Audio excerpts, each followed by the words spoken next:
NFC East, not quite an excellent division. They've got the defending Super Bowl champion. They've got another elite team. The other two, who knows? We're going to predict the finish now for the 4 teams in the NFC East, where the Eagles are the favorites, minus 135 to win it again.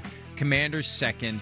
It gets interesting between 3 and 4. And a lot of faith in the G-men at 22-1 with the Cowboys at 5.5-1 to win the division.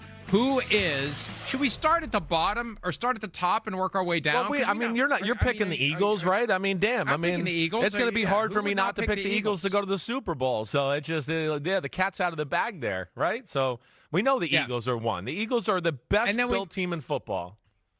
Now, is there a chance that year 2 for the Commanders, higher expectations, months of opportunity to study film on Jaden Daniels and maybe come up with ways to confound him, maybe sophomore slump, I don't know. Right. Could it be that they're vulnerable to not finish second? I just don't know who would rise up to take over second. I feel like they could go 9-8 and still finish second. Yeah, I hear you there. I mean, I think so too. And I'm also with you in that, I haven't made final predictions and all that, but there is a part of me that, the things you said about Washington, everybody in the division getting used to, how they're coached on both sides of the ball, that initial first-year energy, right, with a new coaching staff and Dan Quinn and Cliff Kingsbury and all of that.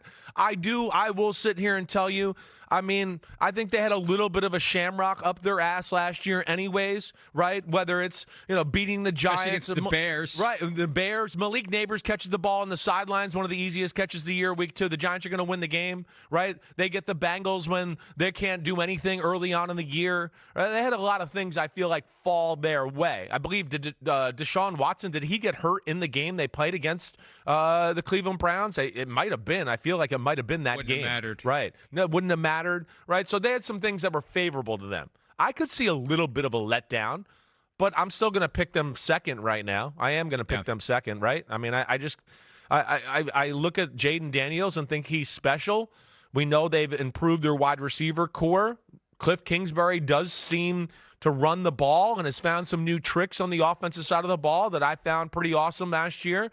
And their D is real damn good. It's real damn good. So, yeah, it's hard for me not to pick them second. Are you the same there in that one? Yeah, I am. But we've seen this before where there's a team that is on the upward trajectory and the expectations are too much. And if the wheels come off early, if you're 1-3, 2-5, that can start to shake your faith, and then it feels like a disappointing season. And I think all the excitement there with the new stadium, the fans, they've rediscovered the team that they had gladly forgotten under Dan Snyder. I could just see them hitting some bumps and maybe not making the move up to the elite and being stuck at that second tier for a little while. Right. Here's the question, though. Yeah. Here's the question. Who finishes third? I know. I do think the Giants are going to be a better football team this year. I do. I don't think the Giants are just a team this year where you're going to look at and just go, oh, we're going to win, no doubt about it. Their defense is going to be a force to be reckoned with. I do think there's urgency, as we always know. Hey, your ass is on the hot seat, right? There's urgency as far as how they're practicing, the things they're doing, the New York Giants. I wouldn't be shocked to see starters play again this week on both sides of the football. They realize they got a tough schedule. So I think about making them third, but I'm not going to. I'm still going to put the Cowboys third. I'm not. I'm just not. I can't buy it. I'm not Russell Wilson, the quarterback situation, the offensive line. I'm still not bought into that can be good enough to where they can just dominate a game and open up holes in the run game, especially with Andrew Thomas being banged up at left tackle right now. That scares me because if he can't go, then it just messes everything up on the rest of the offensive line. So, yeah, I'm going to take Cowboys 3, Giants 4, but I think it could be closer than people realize. I think Russell Wilson can still do enough to win close games against evenly matched opponents. Yeah. And I also think that when Jackson Dart is ready, they're going to put him in, and they won't put him in until they think he's ready to win some games. Here's my biggest concern with the Cowboys, beyond the fact that they're yet again dragging their feet when Michael Parsons could be getting fully ready to go out and have a dominant season and possibly the defensive player of the year.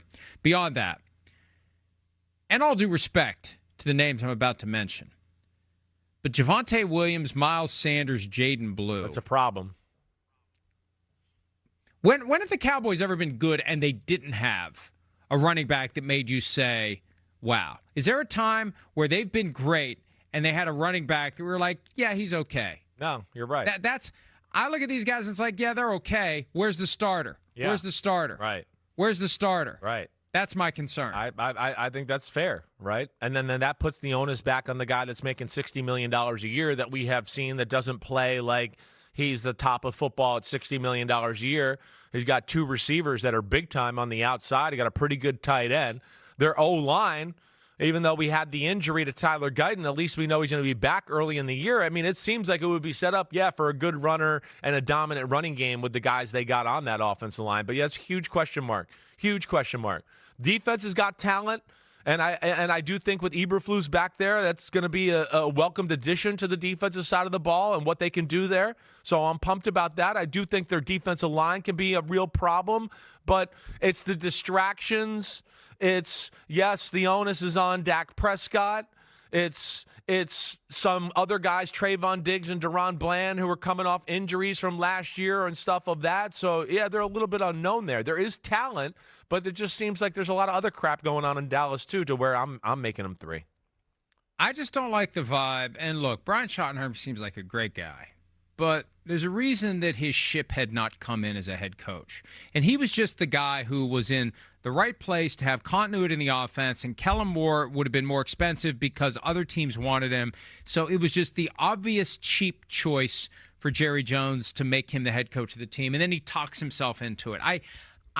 I'm putting the Cowboys 4th. I feel like whatever it's going to be, however it happens, I think the Giants are going to be good enough to be a game better than the Cowboys when it's all said. All right. I like it. I like it. Good for you to have the guts and pick the team that I'm supposed to pick the team to go 3rd. But, I like it. Hi, it's Mike Florio. Thanks for watching PFT on YouTube. Hit subscribe for the latest news and analysis from Pro Football Talk.